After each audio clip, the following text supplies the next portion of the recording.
Hide and seek is a game we all know. Running, hiding, the thrill of being found or not being found. But what if? The game wasn't just a game.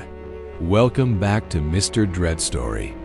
Tonight, we re-exploring two allegedly true hide and seek horror stories, real accounts where a simple childhood game turned terrifying. Keep your lights on. Listen closely, and let's begin. The first story comes from a teenager in New Jersey. She and her friends were playing hide and seek in a large, abandoned house at the edge of town. It was an old Victorian mansion, rumored to be haunted, but they didn't believe in ghosts, not really.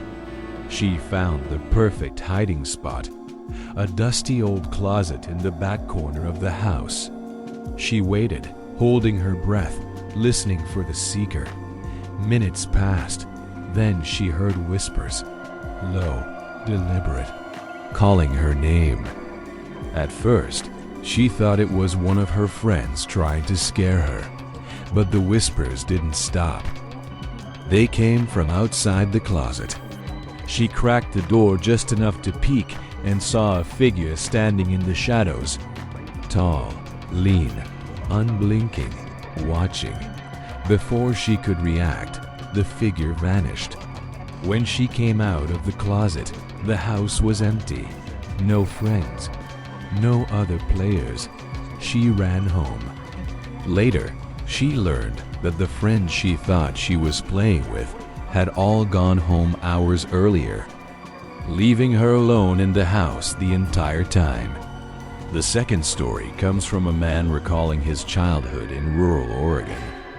He and his younger brother were playing hide and seek in their backyard late one summer evening. The yard was large, bordered by dense woods. He hid behind a shed, counting slowly, waiting for his brother to seek him. Suddenly, he heard movement in the woods, branches snapping, leaves crunching. But it wasn't his brother. A shadow appeared between the trees. At first, he thought it was an animal. Then the shadow stepped forward. It was a childlike figure, but wrong. Too tall, limbs too long, and it moved in a jerky, unnatural way. He called out, but it didn't answer. It just stared. When he finally ran home, his brother was already inside, safe. But for weeks afterward, he swore he could hear footsteps in the yard at night. And sometimes he thought he saw that same tall, distorted figure watching from the edge of the woods. Hide and seek is a game meant for fun, but when shadows move on their own, when whispers call your name, when the people you trust aren't really there, sometimes the game isn't over until it's too late. Thanks for watching. Please like, share, and subscribe.